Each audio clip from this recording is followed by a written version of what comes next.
Oh iya, kayak nggak pernah masuk TV loh.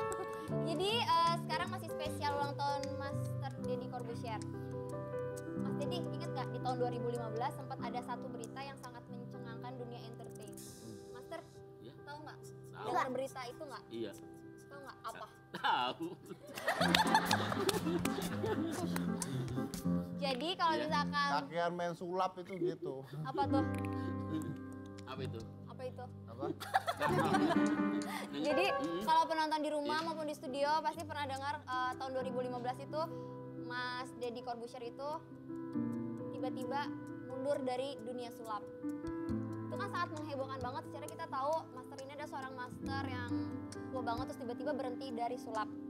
Kita mau tanya, kenapa sih master? Saya nangis loh itu waktu itu. Bisa nangis? Bisa. Wah, keren banget. Kan jarang-jarang bisa nangis.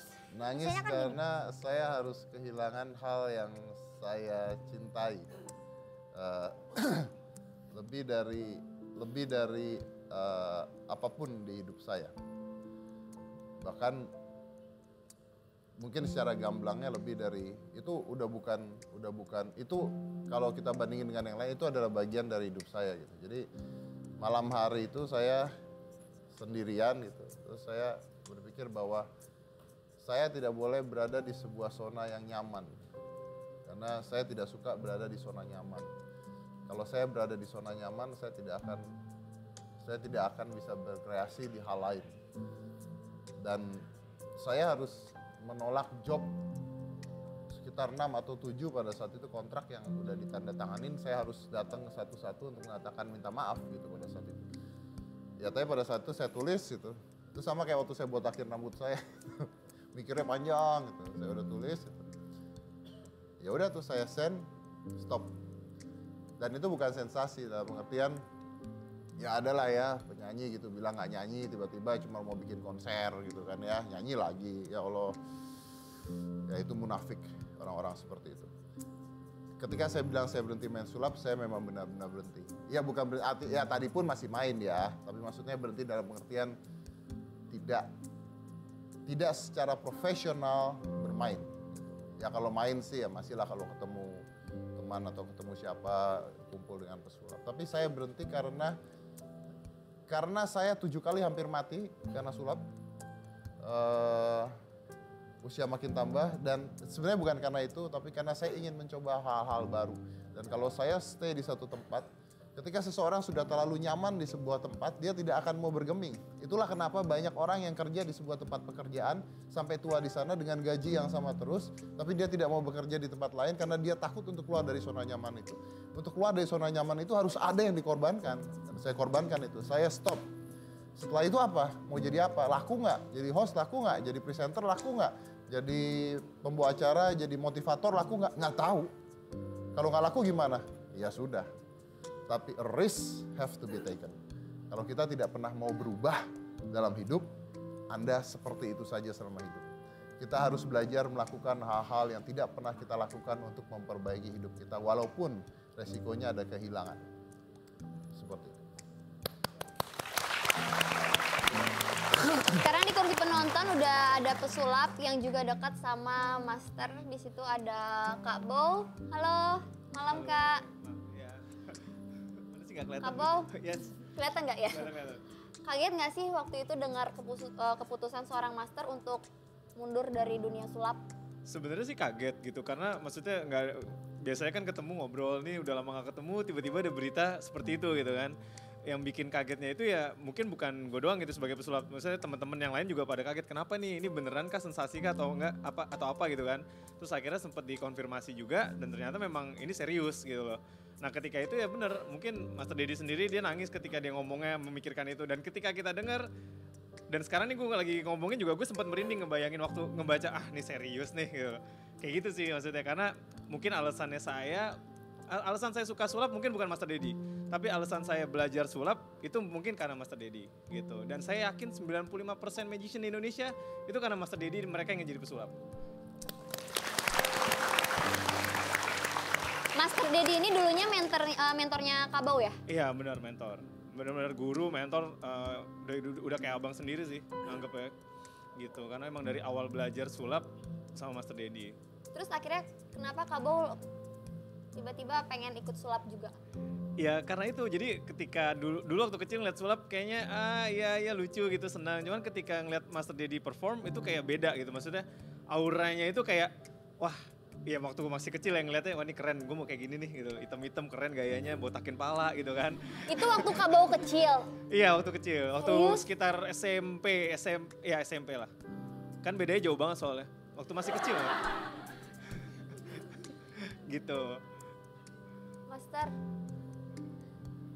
menyesal nggak waktu itu jadi mundur dari sulap?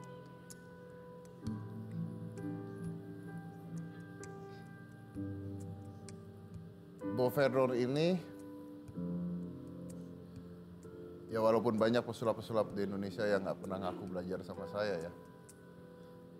Tapi Bo Fernor ini adalah murid saya, sahabat saya, saudara saya, dan guru saya. Karena saya pun banyak belajar sama dia. Karena seseorang yang berani maju itu adalah seorang yang berani untuk belajar banyak. Dan benar tanya sama Bo Fernor, pada saat saya perform pun terakhir itu, saya malah datang ke dia untuk belajar sama dia, tanya. Benar kan Bo? Iya, bukan belajar sih, maksudnya kita ngobrol aja. Serius, Sharing seorang aja. master nyamperin Kak Bow yang Iya. ya junior lah gitu, terus mau belajar. Iya. Saya datang ke Bo dan Bo nanya pada saat itu sama saya, kenapa sih kok Dad nggak salah lu nanya gue gini. Nggak, karena saya harus belajar, karena dia yang lebih muda dari saya. Kita yang tua ini, kita yang sudah senior ini harus berani untuk terbuka bahwa kita harus belajar banyak dari yang lebih muda. Sudah saatnya kita harus ngikutin perkembangannya. Kalau saya diam terus sampai bodoh, saya akan main sendok bengkok yang bikin saya kayak itu. Atau keluar burung gitu. Saya nggak akan pernah belajar. Justru karena saya harus belajar yang baru ya, saya harus belajar dengan yang muda. Banyak sekali pesulap di Indonesia yang senior itu tidak pernah mau belajar dengan yang muda-muda karena mereka merasa mereka yang terbaik. Anda tidak akan pernah jadi yang terbaik ketika Anda menutup mata Anda bahwa ada sesuatu yang baru. Dan itu yang harus kita lakukan. Saya belajar sama dia banyak. Dan dia mungkin salah satu magician yang menurut saya terbaik saat ini di Indonesia.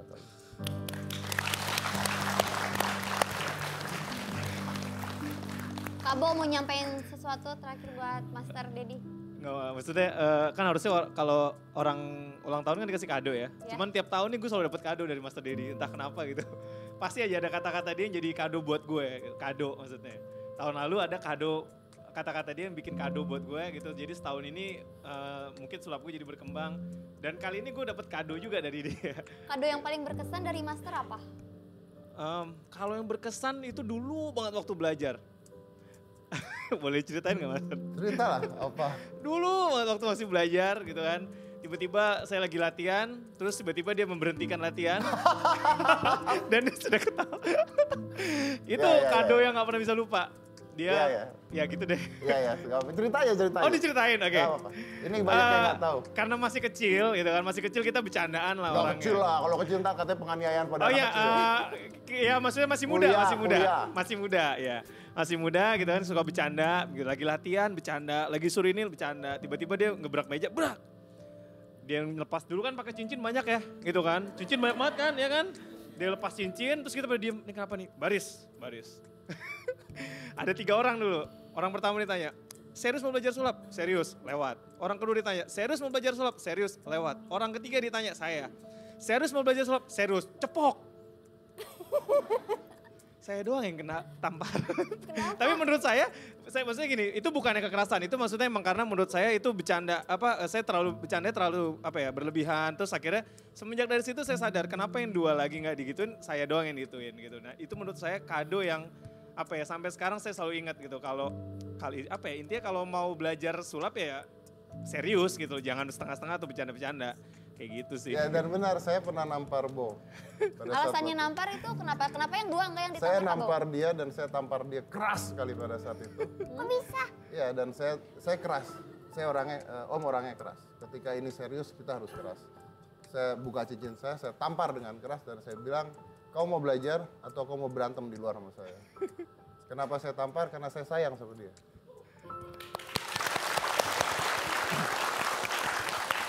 Oke, Master. Tamparnya kayak gini nih. Udah nggak usah. Udah, sekali aja Pak, sekali aja. Nggak usah. Sekarang masih ada seseorang yang khusus sengaja tim hitam putih datangkan ke sini untuk Mas Dedi. Tepuk tangan untuk orang yang sangat berjasa untuk Mas Dedi.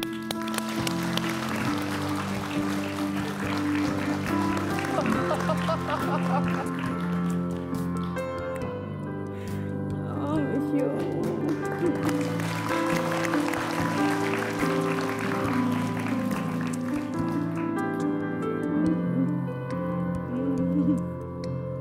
Aduh, jadi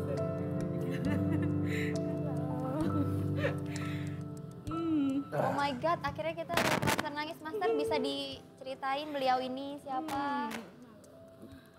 Duduk main. Silakan. Silakan, selamat malam. Alifa, Iya baik. dingin banget tangannya.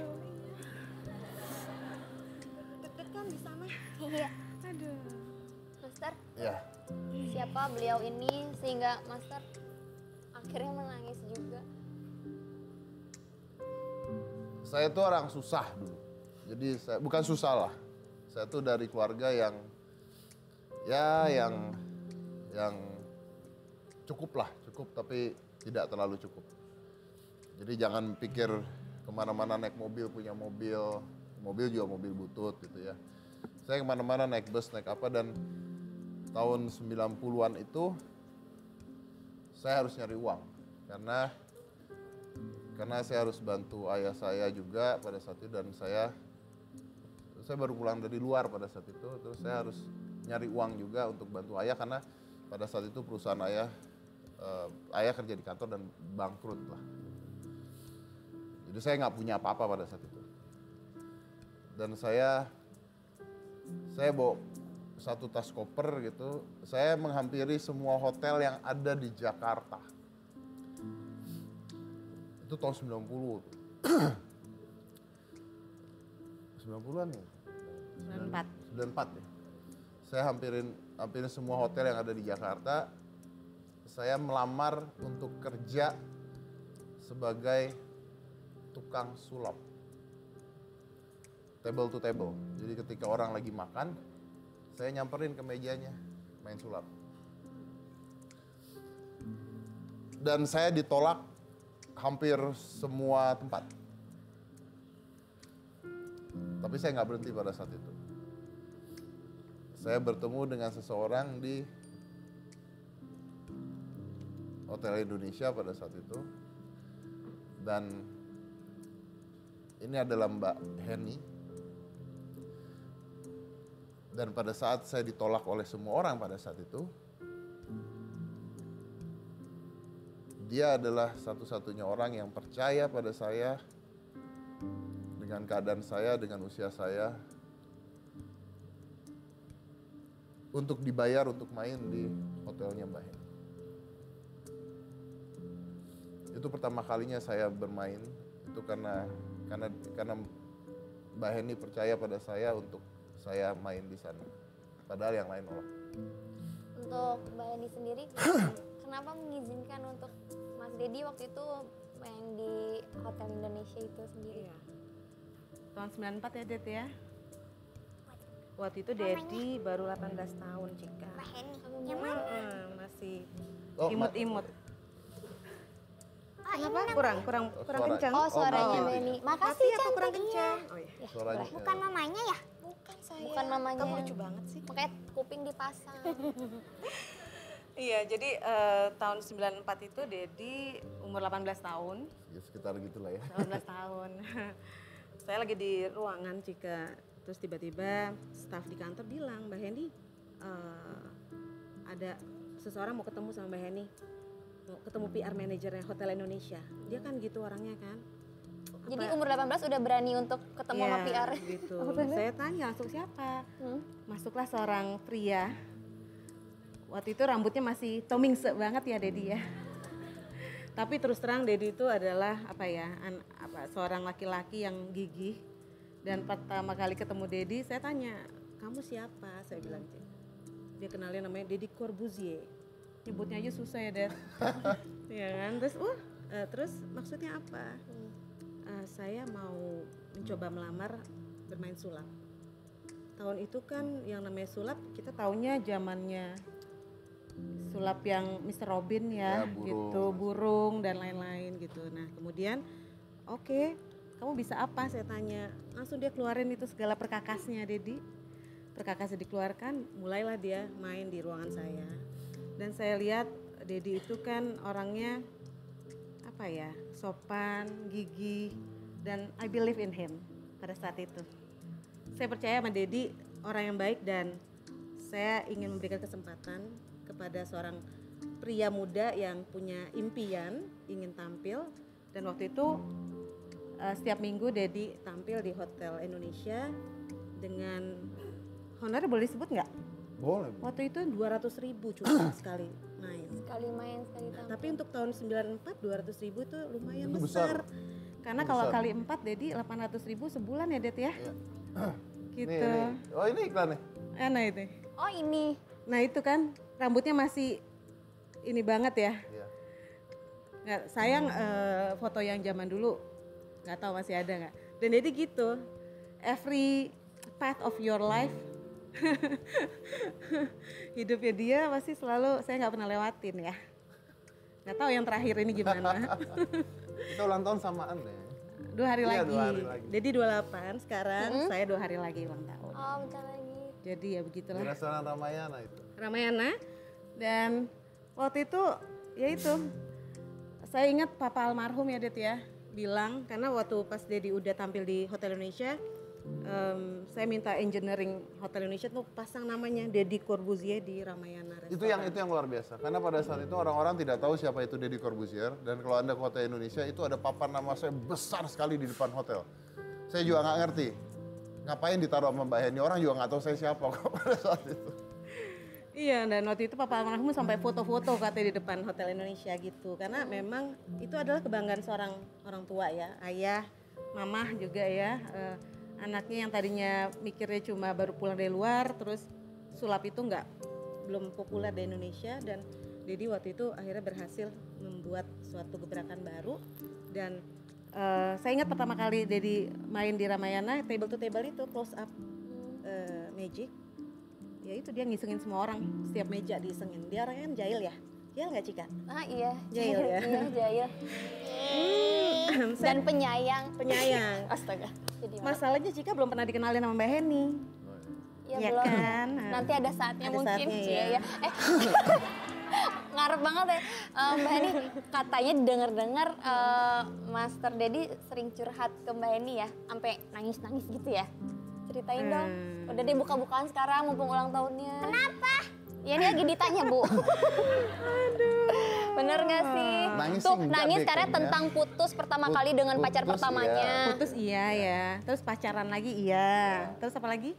Enggak, karena kalau saya dengan pada saat ini kenapa jadi ngomongin gue putus sama mantan? Enggak, karena kalau dengan mantan yang lain saya tidak peduli lah sama siapapun itu ya, mau apa juga. Tapi kalau pada saat itu ada momen yang memang ada harganya pada saat itu. Karena pada saat ini mungkin orang juga udah tahu bahwa saya pertama kali pacaran sama pacar saya dulu sekali waktu SMA kuliah ya. Iya. Ya. Nama Corbuzier itu dari dia. Oh jadi dalam banget gitu ya. Terus sampai nangis gitu. Bukan karena saya salah. Salah apa? Karena saya yang salah. Jadi yang salah, ngaku akhirnya. Saya kalau salah kan ngaku, karena iya. saya yang salah. Iya gitu. Tapi Dedi itu emang orangnya selalu terbuka, Cika. Jadi Kita suka ya, kadang-kadang waktu itu pernah pas salah satu sesi curhat, kita makan bubur tengah malam itu ya. Oh, itu ya. Jadi kadang-kadang kita, mari yuk jalan, kita makan bubur ke area. Sampai sekarang nggak curhatnya? Masih? Oh, kalau Sampai curhat sekarang, yang sampai terakhir suka belum curhat. kayaknya. Oh, belum. Belum. Sambil nangis. Mau tahu jawabannya? Cie. Masih banyak lagi kejutan yang akan diberikan oleh Master Deddy Corbuzier dan masih ada tantangan yang harus dijalani oleh Master. Apakah tantangan itu akan dijalaninya? Jangan kemana-mana, tetap di Hitam Putih.